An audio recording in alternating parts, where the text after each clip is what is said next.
Assalamualaikum warahmatullahi wabarakatuh. Yang saya hormatin Ibu Putri Ami Maisyaro SPD IMPD dan juga teman-teman semuanya. Kami dari kelompok 8 akan membahas mengenai materi evaluasi kurikulum. Sebelumnya perkenalkan, nama saya Fauzia Amelia sebagai pemateri pertama dan juga ada teman saya Sabrina Nisa Putri sebagai pemateri kedua. Langsung saja kita akan mengenai apa itu evaluasi kurikulum. Evaluasi kurikulum yaitu proses sistematis, terencana, dan juga berkesinambungan yang berguna untuk mengumpulkan, menganalisis, serta menafsirkan data mengenai kurikulum yang sedang diterapkan. Nah, evaluasi kurikulum ini berfungsi sebagai dasar untuk melakukan revisi perbaikan dan juga penyempurnaan kurikulum agar lebih sesuai dengan kebutuhan peserta didik, perkembangan ilmu pengetahuan, serta teknologi, dan juga tuntutan zaman. Lalu ada tujuan dari evaluasi kurikulum.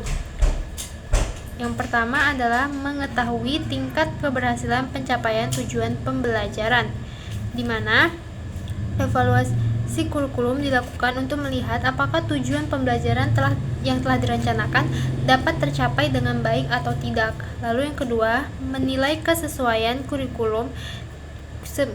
kesesuaian antara kurikulum dengan kebutuhan siswa dan juga masyarakat.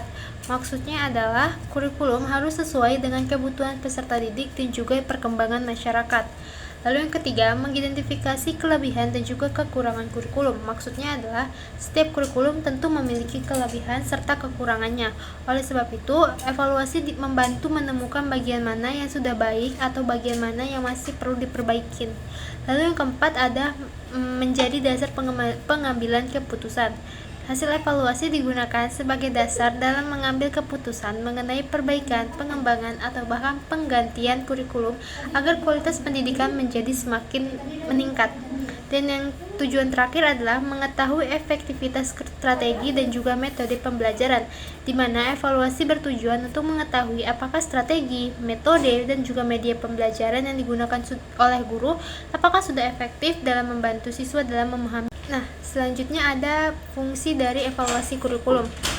Ada beberapa fungsi dari evaluasi kurikulum. Yang pertama adalah fungsi perbaikan, di mana evaluasi berfungsi untuk memperbaiki berbagai kelemahan yang telah ditemukan dalam pelaksanaan kurikulum. Nah, contohnya tuh jika ada materi yang sulit atau belum siswa pahamin, maka metode pembelajaran mana yang kurang efektif. Nah, sehingga kita dapat melakukan perbaikan. Selanjutnya ada fungsi pengembangan, di mana hasil evaluasi itu digunakan untuk menyempurnakan dan juga mengembangkan kurikulum agar lebih sesuai dengan perkembangan ilmu pengetahuan dan juga teknologi serta kebutuhan masyarakat.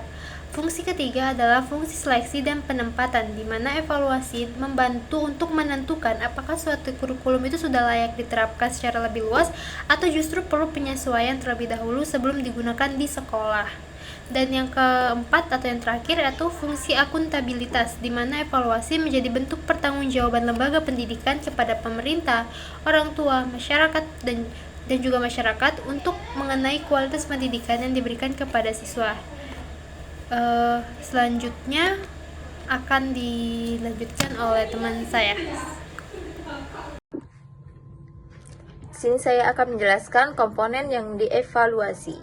Ada beberapa komponen utama yang menjadi fokus penilaian, yaitu yang pertama, tujuan kurikulum.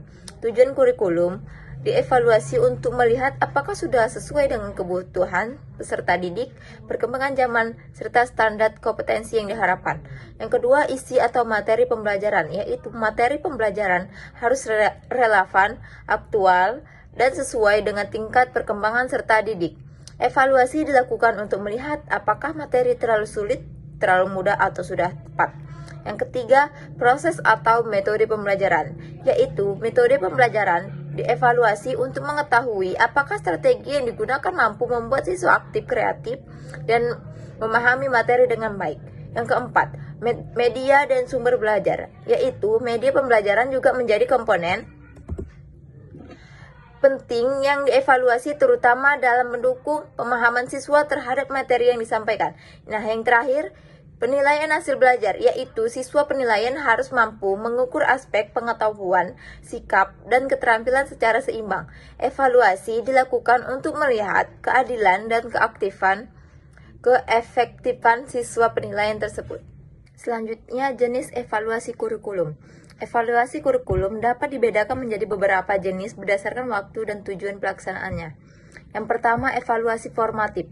Evaluasi ini dilakukan secara proses pembelajaran berlangsung.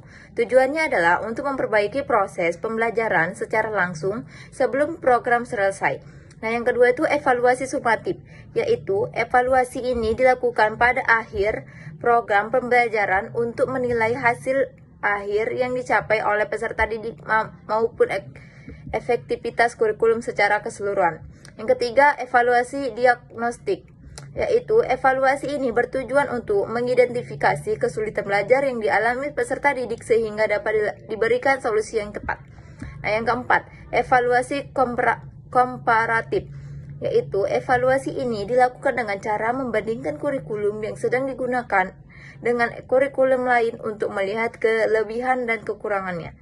Yang kelima, evaluasi internal dan eksternal, yaitu evaluasi internal dilakukan oleh pihak dalam sekolah atau guru, sedangkan evaluasi eksternal dilakukan oleh pihak luar seperti pemerintah atau lembaga independen. Materi terakhir yaitu manfaat evaluasi kurikulum. Yang pertama, meningkatkan relevansi kurikulum dengan kebutuhan peserta didik dan masyarakat. Yang kedua, membantu guru dalam memilih strategi pembelajaran yang lebih efektif. Yang ketiga, meningkatkan kualitas hasil belajar siswa. Yang keempat, menjadi dasar pengembangan inovasi pendidikan. Yang kelima, meningkatkan profesionalisme guru dan lembaga pendidikan. Yang keenam, membantu pemerintah dalam menentukan kebijakan pendidikan yang lebih tepat. Kesimpulannya, evaluasi kurikulum merupakan proses sistematis yang dilakukan untuk menilai efektivitas, relevansi, dan efisiensi kurikulum dalam mencapai tujuan pendidikan. Evaluasi ini tidak hanya berfokus pada hasil belajar peserta didik, tetapi juga mencakup berbagai komponen seperti tujuan, isi, metode pembelajaran, serta pelaksanaan kurikulum di lapangan. Melalui evaluasi kurikulum, dapat diketahui kelebihan dan kelemahan dari kurikulum yang dapat diterapkan, sehingga menjadi dasar dalam pengambilan keputusan untuk perbaikan dan pengembangan kurikulum. Dengan demikian, evaluasi kurikulum memiliki peran yang sangat penting dalam meningkatkan kualitas pendidikan agar tetap sesuai dengan perkembangan zaman dan kebutuhan masyarakat. Sekian presentasi dari kelompok kami, lebih kurang kami mohon maaf. Assalamualaikum warahmatullahi wabarakatuh. I just had to let you know you're